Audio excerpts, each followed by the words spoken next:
Hi hello नमस्कार. मी प्राजक्ता. माझ्या नवीन YouTube चॅनलमध्ये आपले मनापासून स्वागत. आज आपण हैदराबादी चिकन दम बिर्याणी बनवणार आहोत. त्यासाठी लागणारे साहित्य पाहूया. आपण इथे गावरान चिकन घेतलेलं आहे, आतपाव. त्याच्यासाठी तांदूळ पण आपण आतपावच घेतलेले आहे. त्याच्यानंतर आपण 4 चमचे तूप घेतलेलं आहे फोडणीसाठी. 4 चमचे दही घेतलेलं आहे. काजू घेतलेले आहेत गार्निशिंगसाठी. कोथिंबीर घेतलेली 1 वाटी. 4 ते 5 हिरव्या मिरच्या उभ्या अशा कट करून घेतलेल्या आहेत. बिरिस्ता बनवून घेतलेला आहे. आलं लसूण हिरवी मिरची आणि पुदिना पेस्ट घेतलेली आहे. काश्मीर रेड मिरची पावडर घेतलेली आहे. गरम मसाला घेतलेला आहे. आपण चिकन बिर्याणी मसाला घेतलेला आहे. एक धना पावडर 1 चमचा घेतलेली आहे. फूड कलरमध्ये ग्रीन कलर घेतलेला आहे आणि ऑरेंज कलर घेतलेला आहे. चवीनुसार मीठ. 1 अख्खं लिंबू कट करून घेतलेला आहे. आपण त्याच्यासाठी बिर्याणीचा मसाला बनवणार आहोत. त्याच्यासाठी आपण हैदराबादीचा बिर्याणी मसाला बनवणार आहोत. त्यासाठी आपण हा गरम मसाला घेतलेला आहे. त्याच्यामध्ये आपण लवंग, मिरे, दालचिनी, जिरे, आपल्याकडे शहाजिरे नाही तर शहाजिरे पण, आणि हिरवी वेलची आणि तमालपत्रे. आता सुरुवातीला आपण चिकन मॅरिनेशन करून घेणार आहोत. छान असं चिकन धुवून घेतलेलं आहे. त्याच्यामध्ये आपण काश्मीर रेड मिरची पावडर, धना पावडर, गरम मसाला आणि आपण आपला घेतलेला आहे चिकन मसाला, चवीनुसार मीठ.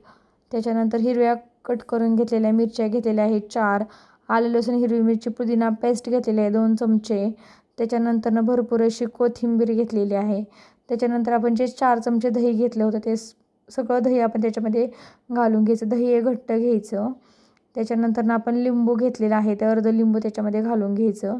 अर्ध लिंबू घालून झाल्यानंतर आपण हे सर्व असं छान असं आपण बिरिस्ता बनवला होता आपण, तो बिरिस्ता पण याच्यामध्ये भरपूर असा बिरिस्ता घालायचा आणि छान असं हाताच्या साहाय्याने छान मिक्स करून घ्यायचं आणि छान सर्वत्र ते आपण पीसेसला हे सर्व चोळून घेणार आहोत आणि हे सर्व मिक्स करून घ्यायचं एकसारखं. आणि हे आपण अर्धा तासासाठी आपण फ्रीजरमध्ये हे ठेवून देणार आहोत चिकन छान मिक्स करून झाल्यानंतर. कारण की आपण तुम्हाला जर हवं असेल तुम्ही एक रात्रभर पण ठेवू शकता, त्याने पण छान होती बिर्याणी आपली. आता छान मिक्स करून झालेलं आहे. आपण आता फ्रीजरमध्ये ठेवून देणार आहोत.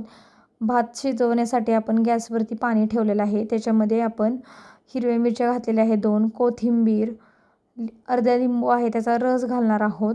त्याच्यामुळे तांदूळ छान असे मोकळं होतात. चवीनुसार मीठ. त्याच्यानंतर 2 हिरवे वेलचे, 2 लवंग, 2 मिरे आणि त्याच्यानंतर आपण 1 चमचा साजूक तूप घालणार आहोत त्याच्यामध्ये. छान अशी पाण्याला उकळी आणून द्यायची. उकळी आणून झाली की जे आपण 10 ते 15 मिनटासाठी तांदूळ धुवून ठेवले होते ते त्याच्यामध्ये घालून घेणार आहोत. तांदूळ सर्व त्याच्यामध्ये घालून घ्यायचे. तांदूळ घालून झाल्यानंतर चमच्या साहाय्याने आपण हे तांदूळ मिक्स करून घेणार आहोत. एकदा छान असे मोकळेसे करून घ्यायचे त्याच्यामध्ये घातल्यानंतर आणि आता भात शिजत ठेवणार आहोत. तोपर्यंत आपण हा गरम मसाला आहे तो भाजून घेणार आहोत. सुरुवातीला कढईमध्ये आपण दालचिनी, लवंग, जिरे, मिरे आणि तमालपत्र हे सर्व घालून 1 ते 2 मिनटासाठी छान असं गरम करून घ्यायचं, जेणेकरून त्याची पूड होऊ शकते असे गरम करून घ्यायचं. आपण छान असं गरम करून घेतलं की आपण ते एका प्लेटमध्ये थंड करायला ठेवायचं. थंड करायला ठेवलं की आपण ते मिक्सरच्या जारमध्ये घालायचं. मिक्सरच्या जारमध्ये घालून आपण त्याची बारीक अशी पूड बनवून घ्यायची. आता आपला मसाला बनवून तयार झालेला आहे. तुम्ही पाहू शकता आपला मसाला बनवून तयार झालेला आहे.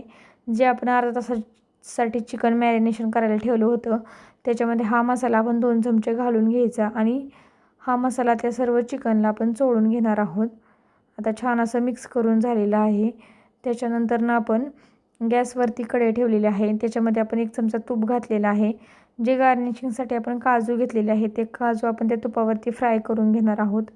1 ते 2 मिनिट परतून घ्यायचे. तुम्हाला जर नको असेल तुम्ही तसेच वरतून घातले तरी चालतील, पण त्याच्यामध्ये काजू तुपामध्ये तळल्यामुळे त्याला छान असा क्रिस्पीपणा येतो. त्याच्यामुळे आपण तळून घ्यायचे. ते काढून घेतलेले आहेत. आपण त्याच्यामध्ये 2 ते 3 चमचे तूप घालणार आहोत. तुम्हाला जर नको असेल तुम्ही बटर पण वापरू शकता. आपण ही पूर्ण रेसिपी तुपावरती बनवलेली आहे.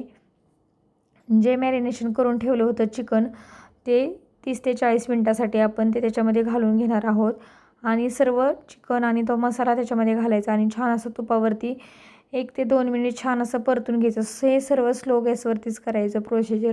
छान असं मिक्स करून घ्यायचं. मिक्स करून झालं की आपण त्याच्यामध्ये जे भांडं आपण जे मॅरिनेशन करून मसाल्यात ठेवलं होतं भांडं ते विसळून आपण त्याच्यामध्ये थोडंसं आपण 4 ते 5 चमचे आपण पाणी घालायचं. ते कारण की आपल्या कढईला ते चिकन चिकटू नये याच्यासाठी पाणी घालायचं. कोथिंबीर घालायची भरपूर अशी त्याच्यामध्ये. कोथिंबीर घातल्यानंतर पुन्हा मिक्स करून घ्यायचं. मिक्स करून झाल्यानंतर 10 मिनटासाठी आपण झाकण ठेवून असं शिजवून घ्यायचं थोडंसं. त्याच्यानंतरनं आपण वरतून जो तांदूळ आपण पाण्यातून काढून निथळत फॅनखाली थंड होण्यासाठी ठेवला होता तो तांदूळ आपण त्याच्यावरती घालून घ्यायचा. एक त्याच्यावरती एक लेयर देऊन घ्यायचा पूर्ण तांदळाचा. ते संपूर्ण तांदूळ आपण त्याच्यावरती घालून घेणार आहोत. त्याच्यानंतर वरतून तांदूळ घालून झाल्यानंतर आपण जे फूड कलर घेतले ते ऑरेंज आणि ग्रीन ते पण घालून घ्यायचे. सुरुवातीला आपण ऑरेंज कलर घालणार आहोत. तुम्ही पाहू शकता किती सुंदर हा कलर दिसत आहे. त्याच्यानंतरनं ग्रीन कलर घालणार आहोत. 1 ते 2 ड्रॉप घातले तरी चालतील. तुम्हाला हवा असेल तेवढा तुम्ही वापरू शकता. त्याच्यानंतरनं जो बिरिस्ता घेतलेला आहे तळून तो भरपूर प्रमाणामध्ये बिरिस्ता इथे तुम्ही वापरू शकता. त्याच्यानंतर भरपूर अशी कोथिंबीर, तुमच्याकडे पुदिना असेल तर तुम्ही पुदिना पण वापरू शकता. त्याच्यानंतर फ्राय केलेले काजू हे पण त्याच्यावरती भरपूर घालायचे. त्याच्यानंतरनं आपण तूप घालणार आहोत 2 चमचे. असे साईडनं पण कढईच्या आपण सोडून घेणार आहोत तूप थोडंसं आणि झाकण ठेवून आपण 30 मिनटासाठी हे चिकन आणि चिकन हैदराबादी बिर्याणी शिजवून घेणार आहोत. तुम्ही पाहू शकता 30 ते 40 मिनिट झालेले आहेत. किती सुंदर अशी आपली बिर्याणी बनवून तयार झालेली आहे. तुम्ही पण नक्की एकदा बनवून ही पहा. तुम्हाला कसे वाटते नक्की एकदा कमेंटमध्ये सांगा. ही रेसिपी खूप छान झालेली आहे. तुम्हाला हा व्हिडिओ कसा वाटला नक्की कमेंटमध्ये सांगा. तुम्हाला जर व्हिडिओ आवडला तर व्हिडिओला लाईक करा, शेअर करा आणि सबस्क्राईब करा.